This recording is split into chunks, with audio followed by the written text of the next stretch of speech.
Hi guys, maglakad-lakad tayo. Ngayon ay Thursday, November 16. Kailangan maglakad-lakad para hindi mamamaluktot yung ugat natin sa binti. Ayan o. Balita daw kasi dito may baboy damo lumalabas. Kaya dito ako naglalakad kasi maraming car dito dumadaan. Magwi-winter na medyo malamig. Todo malamig siya na kaya mo naman. Araw-araw guys, 35 to 40 minutes ang nilalakad ko. Doon, umaakit ako doon sa taas na yan. Ayan o. Ayan o. Yan.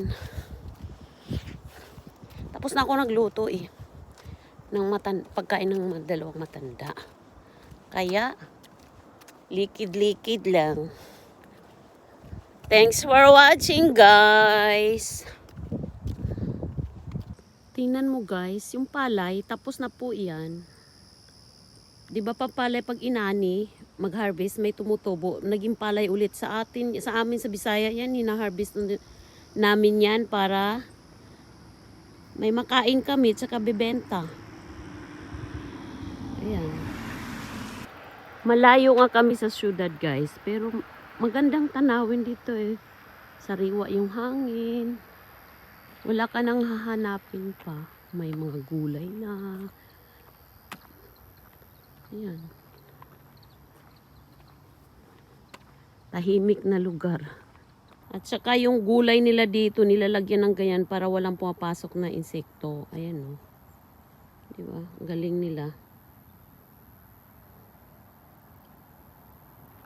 Yan, daikon. Radish. Ito naman yung beans.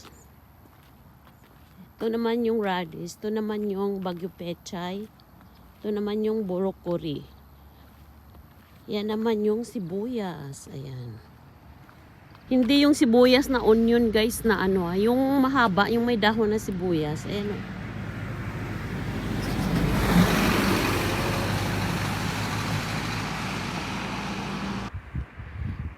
Yung mga ibon nakalutang sa ilog.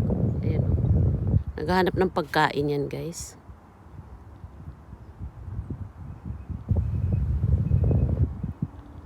Busy ngayon mga dump truck, kahakot sila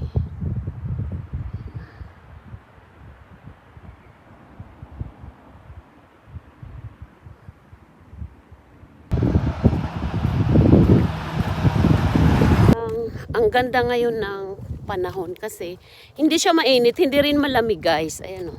Ay, hindi, yung ibig sabihin, yung lamig kaya mo. Ayan o.